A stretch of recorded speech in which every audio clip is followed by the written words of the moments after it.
नमस्कार, मी सुविद्या चॅनलमध्ये तुम्हा सगळ्यांचं स्वागत करते। मी आज अळू करणार आहे, तर मी तुम्हाला सुद्धा दाखवते मी अळू कशी करते ते। हे जे अळू बघताय तुम्ही ते पांढऱ्या देठाचं आहे आणि त्याला तेरळ अळू असं म्हणतात, पण ते आपण करणार नाहीत। आपण असं काळ्या देठाचं अळू करणार आहोत आणि तेच मी आता कोवळं मधल्या सुईचंच काढून घेणार आहे। अळू करताना कोवळं अळू काढून घ्यायचं, त्याच्यामुळे शिजतं चांगलं। आता मी अळू काढून धुवून घेतलेलं आहे। आता त्याला सोलायचं आहे। सोलण्यापूर्वी एक आपण काळजी घ्यायची ती म्हणजे हाताला खाज उठते सोलताना, त्याच्यामुळे आपण खोबरेल तेल हाताला किंवा गोड तेल हाताला लावून घ्यायचं आहे, त्याच्यामुळे आपल्याला खाज लागत नाही। नाहीतर अळूची खूप खाज असते आणि मग जळजळ व्हायला सुरुवात होते। आता मी हे अळू नीट करून घेते। अळू नीट करताना त्याच्या अशा हे दोर असतात साली त्या काढायच्या आहेत। सगळ्या बाजूने त्या साली अगदी गोल दोर काढून घ्यायचे आहेत, नाहीतर अळू शिजत नाही आणि बडबडीत कसंच तरी होतं। म्हणून याचे देठ करून आणि चारही बाजूने अगदी व्यवस्थित अळूचे दोर सगळे काढून घ्यायचे आहेत। मी सगळे हे दोर असे अळूचे काढून नीट करून घेते अळू। हे बघा अशा प्रकारे हे दोर असतात, ते व्यवस्थित असे सोलून पुढे काढत जायचे आहेत।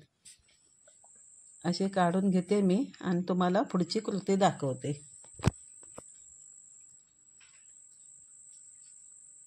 ही अळूची कृती तुम्ही बघेपर्यंत माझ्या चॅनलला तुम्ही अजून सबस्क्राईब केलं नसेल तर नक्की सबस्क्राईब करा, लाईक करा, शेअर करायला विसरू नका आणि कमेंट सुद्धा नक्कीच करा।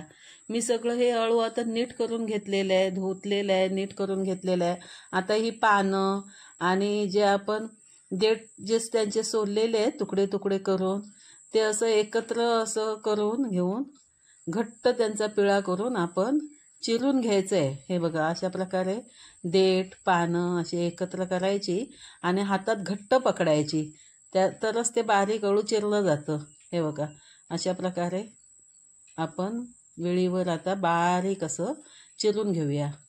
अळूचा हे घेताना एकदम घट्ट घ्यायचा, त्याच्यामुळे पानं अगदी बारीक चिरली जातात आणि जेवढं अळू तुम्ही चिराल बारीक तितकं ते छान शिजायला मदत होते। हे मी सगळं आता अळू चिरून घेते आणि तुम्हाला मी पुढची कृती दाखवते। अळू चिरायला घेण्यापूर्वी मी पाणी उकळत ठेवलेलं आहे। पाणी तुम्ही सुद्धा पाणी पूर्व तयारी म्हणून पाणी उकळत ठेवा। आता मी असं बारीक अळू चिरून घेते आणि तुम्हाला पुढची कृती दाखवते।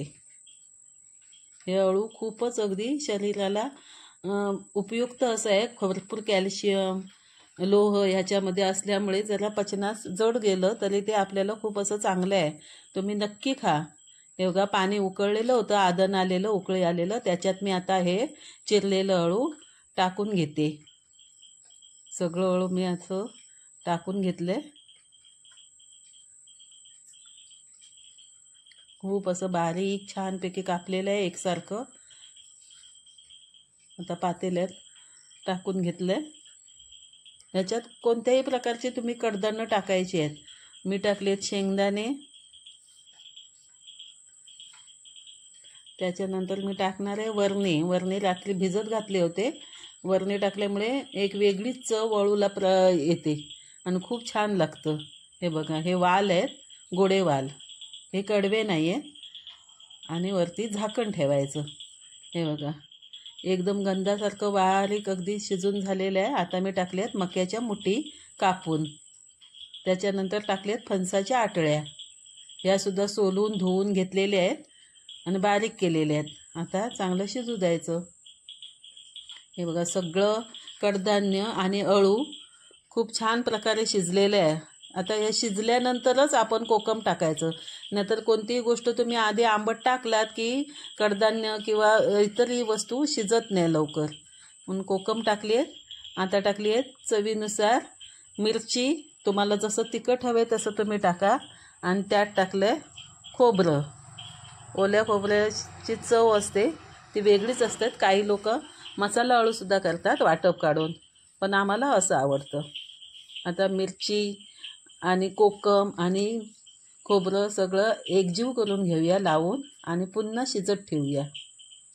बघा कसं दिसतं हिरवंगार, जसाच्या तसा त्याचा रंग राहिलाय। आणि 8 टाकला आहे मी चवीनुसार गूळ. तुम्हाला आवडत नसला तर नाही टाकला तरी चालेल, पण आम्हाला गूळ आवडतो. गूळ टाकल्यामुळे खूप छान अशी चव येते. आता पुन्हा एकदा ढवळून घेऊया, सगळीकडे व्यवस्थित लागून देत.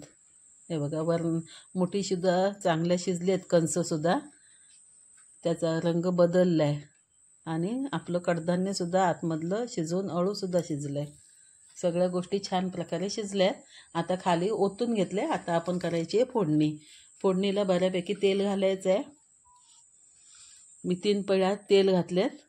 त्याच्यात घातले मोहरी. मोहरी घातल्यानंतर घालायचं आहे जिरं. चांगलं तडतडू द्यायचं आहे जिरं आणि मोहरी. मग छानपैकी तडतडली. आता त्यात टाकायचं आहे हिंग. हिंगामुळे पचायला हलकं जातं. आणि भरपूर अशी घालायची आहे लसूण.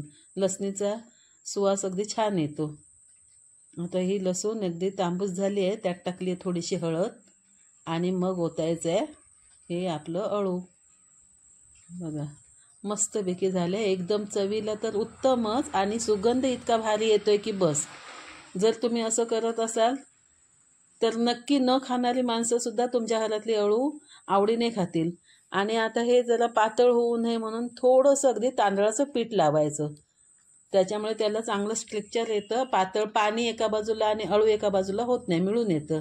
आणि आता चवीनुसार टाकायचं मीठ.